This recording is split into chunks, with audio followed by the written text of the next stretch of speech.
Think your pike push-ups are already strong? Here's the uncomfortable truth. If your pike push-ups feel easy, there's a very good chance you're not actually training your shoulders at all. Most people think they're building handstand level strength, but in reality they're just doing a weird half push-up that dumps stress into the wrists and neck. And today I want to show you something surprising. One tiny adjustment in your body angle can instantly double the effectiveness of this exercise.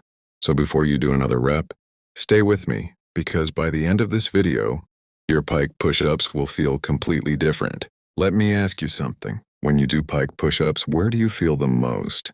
If your answer is wrists, neck, or random arm fatigue, that's the first red flag.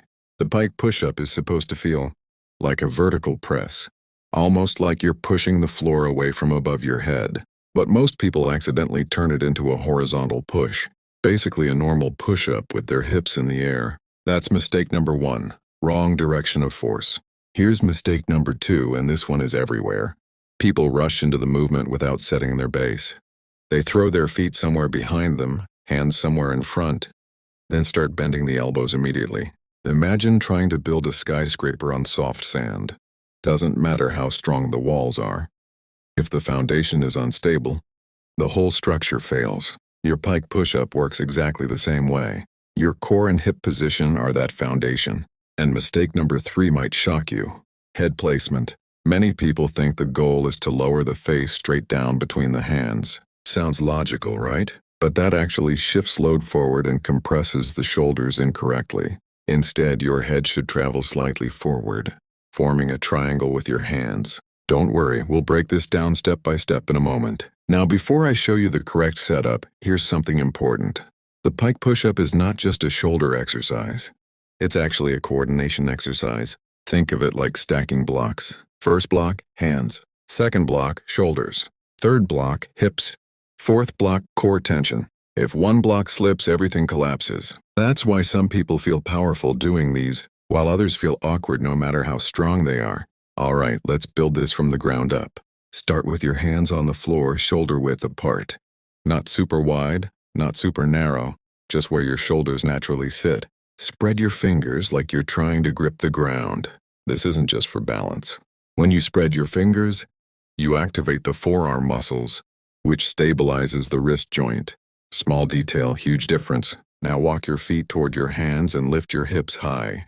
And I mean high. Most tutorials say, make an upside down V. I want you to think taller than that. Imagine your hips are being pulled upward by a string attached to the ceiling.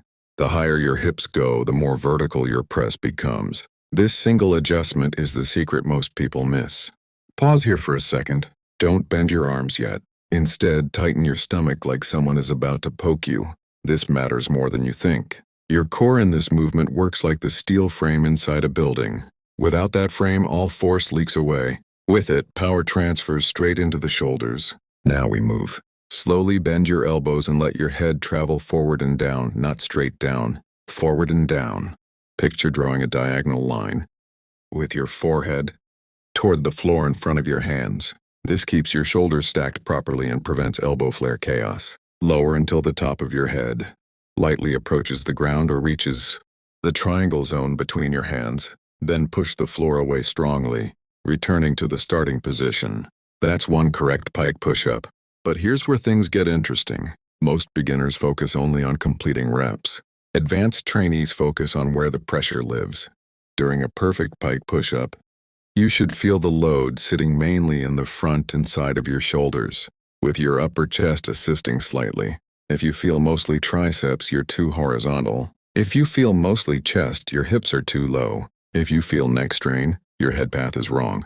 Let me tell you a quick story. I once coached someone who could bench press heavy weight, but struggled with pike push-ups. Strong guy, zero control overhead. The moment we raised his hips higher and slowed his lowering phase to 3 seconds, suddenly the exercise became brutally hard. Same strength, same body, completely different mechanics.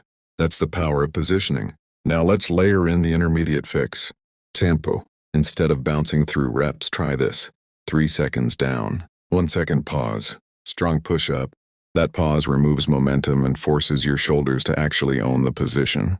It's like removing training wheels from a bike. Suddenly your balance muscles wake up. Another intermediate secret, think about pushing your shoulders up high at the top, not just straightening your arms. This is called shoulder elevation. Imagine trying to shrug the floor away from you. This activates the serratus muscles, which are crucial for safe overhead strength. Without them, your shoulders never feel stable. Ready for the advanced tweak? This is the game changer. Foot elevation. Place your feet on a step, box, or bench. Suddenly your body angle becomes much closer to a handstand push-up. Same movement pattern, massively increased shoulder demand. But here's the rule. Only elevate your feet if you can already control the basic pike push-up slowly. Otherwise, you're just adding difficulty on top of bad mechanics. Quick self-test for everyone watching right now.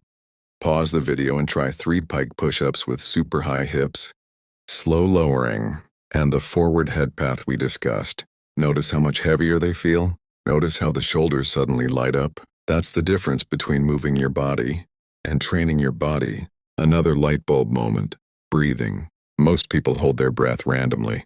Instead, inhale on the way down, brace the core, then exhale as you push up. This keeps your torso stable and prevents energy leaks. Sounds small, feels massive. Let's quickly compare wrong versus right. Wrong version. Hips low, elbows flaring sideways, head dropping straight down, fast, sloppy reps. Pressure in wrists and neck. Right version.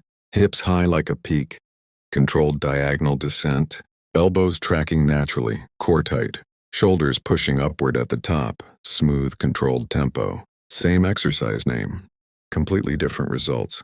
And here's the motivational truth most people need to hear. Pike push-ups aren't supposed to feel easy. They are literally your stepping stone toward powerful overhead strength and eventually handstand push-ups.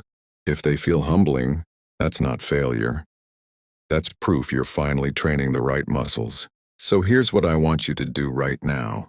Stand up, get into position, and try 10 flawless pike push-ups. Not fast, not messy. 10 controlled reps with high hips, slow descent, forward head path, and strong shoulder push at the top. If you can't reach 10, do 5 perfect ones. Quality beats quantity every single time. Because remember this, strength isn't built by counting reps. It's built by owning positions. Keep practicing this movement.